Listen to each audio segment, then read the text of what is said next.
सर्दियों का सीजन और अपने नन्हे मुन्नों को लेकर के माँ बाप की समस्या कि कहीं इन्हें सर्दी ना लग जाए, कहीं कोई बीमारी ना हो जाए। भाई बच्चों से ज्यादा तो माँ बाप परेशान हो जाते हैं।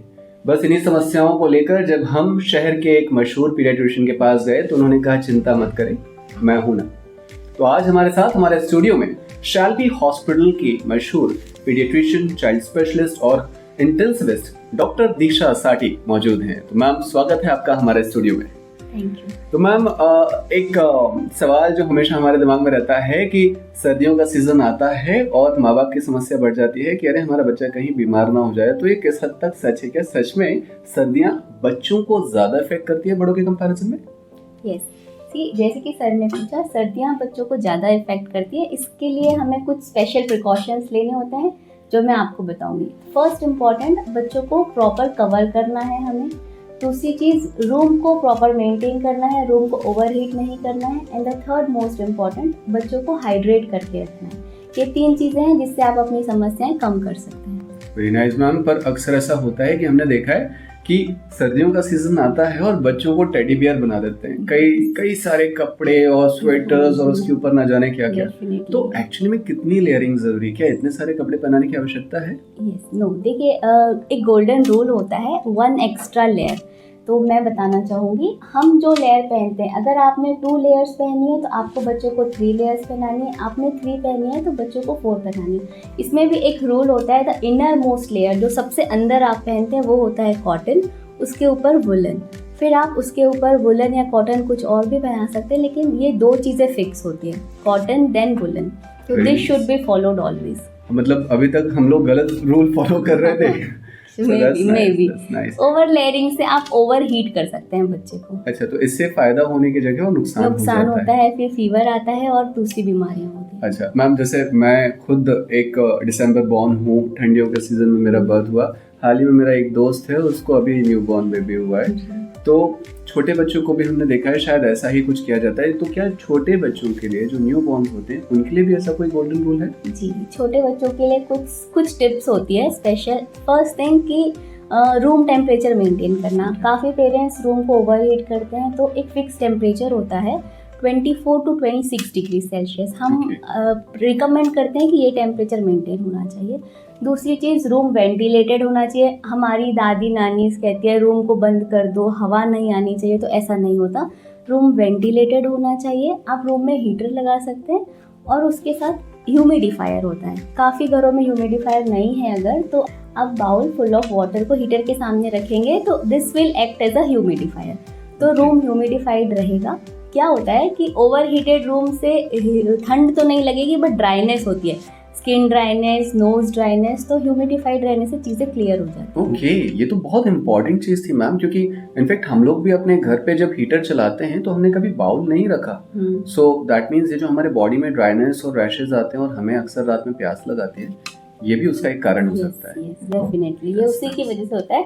हमें लगता है कि विंटर्स में डिहाइड्रेशन नहीं होता और हम कम पानी पीते हैं, और this can lead to dehydration. ये वन ऑफ द रीज़न है विंटर्स में डिहाइड्रेशन होने का। मैम, ये तो थी न्यूबॉर्न की बात, पर मेरे घर में ना 2 छोटे बच्चे हैं, एक 3-4 साल का है और एक 5-7 साल का है। तो अक्सर नहाने के लिए ना बड़े रोते हैं वो लोग। मेरे पापा जी पीछे से आते हैं और बोलते हैं अरे अभी इतना ज़रूरी नहीं है, बच्चे ही हैं, 2-3 दिन में एक बार नहला दिया करो। तो ये कॉन्सेप्ट किस हद तक सही है कि छोटे बच्चे हैं तो डेली नहाने की जरूरत, क्या ये सही है? देखिए, ये हर घर में होता है ऐसा। अगर बहुत ही छोटा बच्चा है, लेस देन 1 ईयर, तो आप उसको अल्टरनेट डे नहला दीजिए, इसमें कोई इशू नहीं है।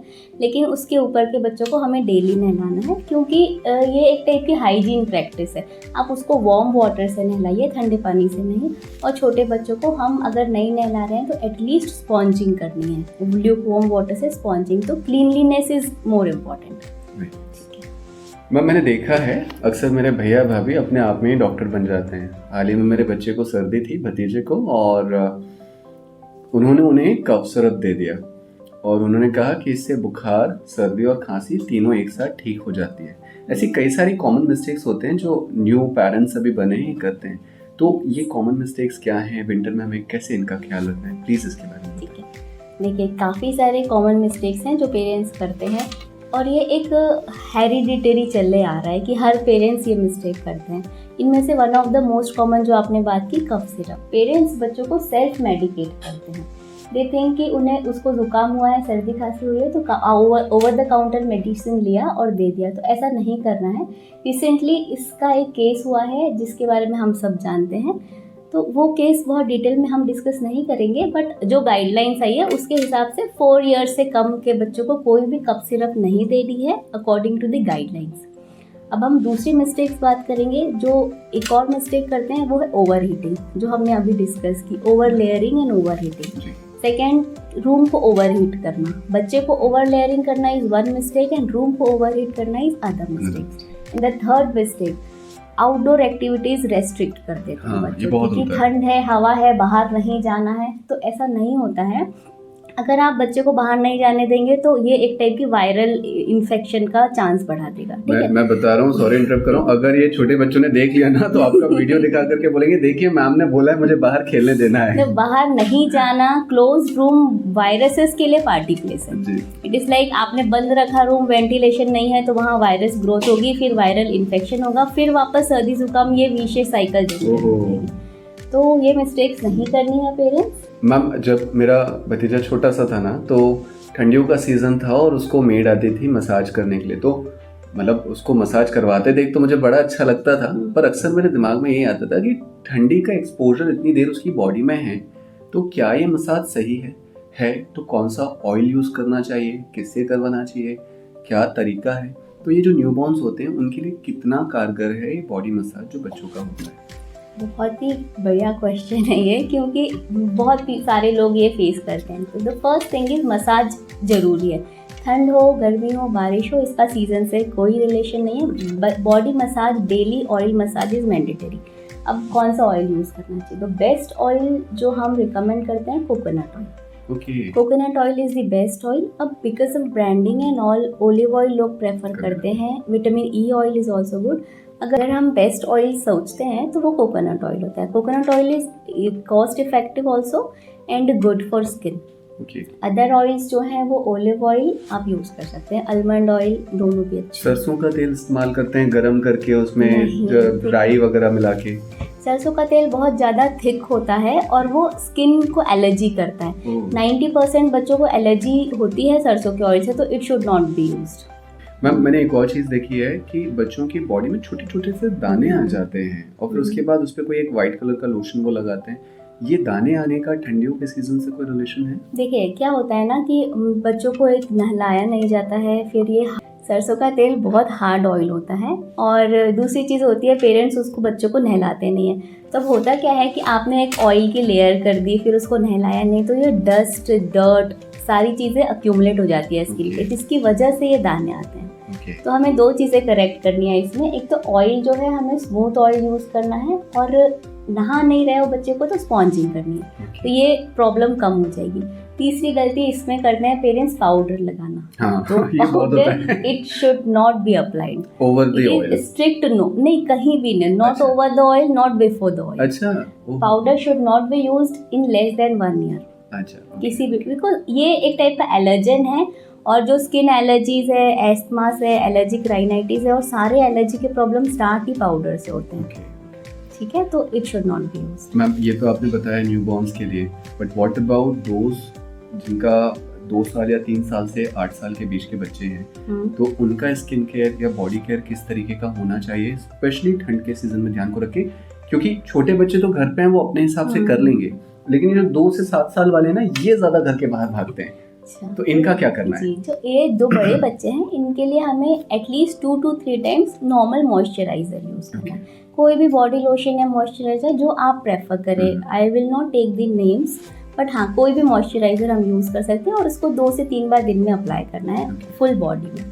तो this is the best skin care. और हाइड्रेशन, पानी पीना है, पानी बहुत पीना, इससे ड्राइनेस नहीं होगी। ये 2 चीज़ें। मतलब आज हमारे दिमाग में कुछ बातें तो आ गई हैं व्यूअर्स, स्पेशली जो न्यू पेरेंट्स हैं, कि जो छोटे बच्चे होते हैं उनके लिए हमें इस बात का ध्यान रखना है कि हमें उनकी बॉडी को कैसे हाइड्रेट रखना है, हाइजीन कैसे मेंटेन करना है, ठंड के समय में ओवर लेयरिंग से बचना है, एंड जैसा मैम ने बताया कि अगर हम ह्यूमिडिफायर यूज़ कर रहे हैं, रादर ह्यूमिडिफायर सबके पास होता नहीं है, अगर हम हीटर या वार्मर यूज़ कर रहे हैं तो साथ में एक बाउल में, ओपन बाउल में पानी ज़रूर रखें, क्योंकि अगर आप इन सारी चीज़ों का ख्याल रखेंगे तो मैम मुझे लगता है कि हम अपने बच्चे को और उसकी स्किन को ज़्यादा प्रोटेक्ट कर सकते हैं.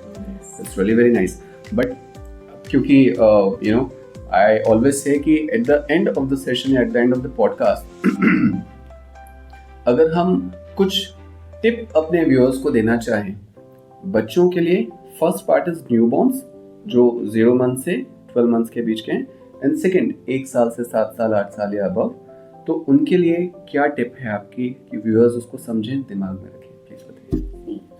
वो न्यूबॉर्न हो या 8 ईयर का बच्चा हो या 15 ईयर्स का, द मोस्ट इम्पॉर्टेंट टिप जो विंटर्स में सबको फॉलो करनी है, अर्ली मॉर्निंग सनलाइट का exposure. Okay.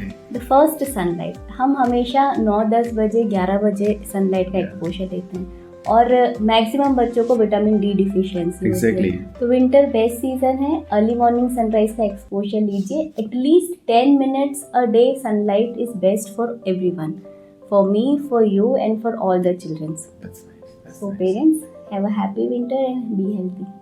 Stay blessed, parents and their kids. Thank you so much for coming with us, ma'am.